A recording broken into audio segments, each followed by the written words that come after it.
पाकिस्तान समेत दुनिया भर में आज मऊ का आलमी दिन मनाया जा रहा है। हर साल मऊ का आलमी दिन मनाने के लिए मुख्तलिफ ममालिक में एक ही दिन मुख्तस नहीं है। पाकिस्तान और इटली समेत मुख्तलिफ ममालिक में ये दिन मई के दूसरे एतवार को मनाया जाता है। इस दिन को मनाने का बुनियादी मकसद मऊ की अजमत को खराज तहसीन पेश करना है। हर माँ काबिल तहसीन है, लेकिन कुछ माएँ ऐसी हैं जो मुश्किलात को चैलेंज समझकर कबूल करती हैं और अपने बच्चों की बेहतरीन कारकर्दगी और तालीम तरबियत के खातिर घरों की जिम्मेदारियाँ ही नहीं संभालती, बल्कि बच्चों के बाप के शाना बिशाना मेहनत करती हैं। तमाम मुखालफों और चैलेंजेस के बावजूद एक माँ अपने बच्चों को बेहतरीन जिंदगी देने के लिए मुश्किलात उठाने के लिए हर दम तैयार रहती है। माँ का दिल तो बच्चों के लिए धड़कता है, बच्चों के साथ रहना अवलीन तरजीह है, लेकिन उनके बेहतरीन मुस्तकबिल के लिए पेशा वाराना जिम्मेदारियाँ भी ऐसे तरीके से निभाती है। खैबर पख्तूनख्वा में नाजायज लोड शेडिंग खत्म न हुई तो लोगों को सड़कों पर निकालूंगा, असद कैसर। मरकजी रहनुमा PTI और साबिक स्पीकर कौमी असम्बली असद कैसर ने खैबर पख्तूनख्वा में लोड शेडिंग के हवाले से बयान देते हुए कहा कि पूरे खैबर पख्तूनख्वा में बिजली की लोड शेडिंग बहुत बढ़ गई है। 18-18 घंटे तक लोड शेडिंग हो रही है। इस गर्मी में इस तरह की लोड शेडिंग नाकाबिले बर्दाश्त है। असद कैसर ने कहा कि गलत प्रोपेगेंडा फैलाया जा रहा है कि खैबर पख्तूनख्वा वाले बिल नहीं देते। खैबर पख्तूनख्वा का दूसरों सूबों से मुआवजा न किया जाए तो यहाँ बिल देने की शरह ज्यादा है। हम भी चाहते हैं कि बिजली चोरी खत्म हो, इसके खिलाफ हुकूमत को मुकम्मल क्रैक डाउन करना चाहिए। रहनुमा ने कहा कि इसका मतलब ये नहीं कि आप लोगों को बिजली की नेमत से महरूम रखे। मैं मुतालबा करता हूँ कि नाजायज लोड शेडिंग को फिर वक्त खत्म किया जाए। बिजली लोड शेडिंग पर असम्बली में भी बात करूँगा। हकाम बाला और खास कर चीफ पेस्को से कहता हूँ कि 1 घंटे बाद लोड शेडिंग करने का शेड्यूल बिल्कुल कबूल नहीं हुआ। असद कैसर ने मजीद कहा कि बिजली चोरी पर एक्शन लें, पूरी कौम आपके साथ खड़ी होगी। नाजायज लोड शेडिंग और ओवर बिलिंग किसी सूरत काबिल कबूल नहीं होंगे।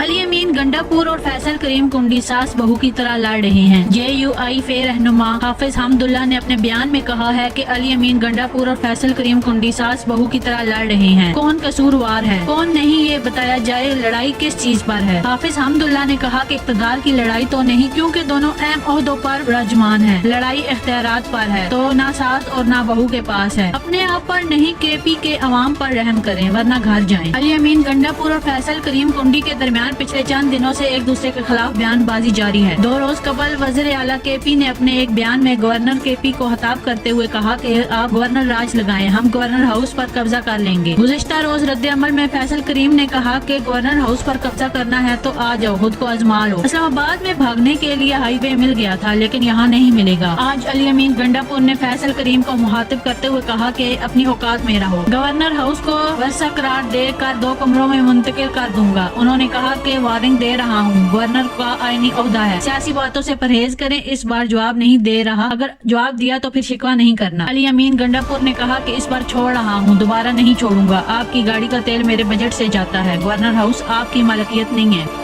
बानी PTI ने मुल्क की खातिर अपनी अना कुर्बान कर दी। आरिफ अलवी। साबिक सदर पाकिस्तान डॉक्टर आरिफ अलवी ने बानी PTI से अडयाला जेल में मुलाकात की और मुलाकात के बाद मीडिया से गुफ्तगू करते हुए कहा कि बानी PTI से मुलाकात हुई, वो अच्छे मूड में थे। मुल्क की मसाइल का हल बातचीत से ही मुमकिन है। बानी PTI ने मुल्क की खातिर अपनी अना कुर्बान कर दी। आरिफ अलवी ने कहा कि फौज के मुहाफिज थे और हमेशा रहेंगे। बानी PTI का मैंडेट बहाल करें। अगर कोई कह रहा है कि उसे बातचीत नहीं करनी तो उसी से पूछें। उन्होंने मजीद कहा कि मेरा बतौर सदर करदार आईनी था और इसका हक अदा करने की कोशिश की। सर के बल भी खड़ा हुआ और कोशिश की कि सबको जोड़ूं। अब भी मैं पुल का किरदार अदा करने की कोशिश करता रहूंगा, लेकिन पुल तब ही कामयाब होगा जब इस पर गाड़ियां चलेंगी। आरिफ अलवी ने मजीद कहा कि उम्मीद है कि सऊदी सरमायाकारी से माशियत को इस्तेहकाम मिलेगा, लेकिन कौम को जोड़े बगैर माशियत बेहतर नहीं होगी। बजट में सेल्स और इनकम टैक्सेस छूट खत्म करने की तजवीज। बजट में इम्पोर्टेड ट्रैक्टर्स पर टैक्स आयद करने पर गौर किया जा रहा है। बजट में कमर्शियल दरामद कुंददान की आमद पर इनकम टैक्स होल्डिंग लगाने की तजवीज है। कमर्शियल इम्पोर्टेड पर 1% टैक्स लगाने से सालाना 25 अरब रुपए तक रेवेन्यू मुतवक्के है। पुरानी दरआमदी गाड़ियों पर भी टैक्स बढ़ाने, गंदम की दरामद की हौसला शिकनी के लिए इजाफी टैक्स ड्यूटी लगाने, ट्रैक्टर्स और कीड़े मार अद्वियात पर टैक्स छूट खत्म करने के लिए किए जाने का इम्कान है। ताहम ट्रैक्टर्स और कीड़े मार अद्वियात पर टैक्सेस असना के खात्मे से ज़रिए लागत मजीद बढ़ने का भी खदशा है। हुकूमत को मुख्य टैक्स छूट खत्म होने पर से मजमूई तौर पर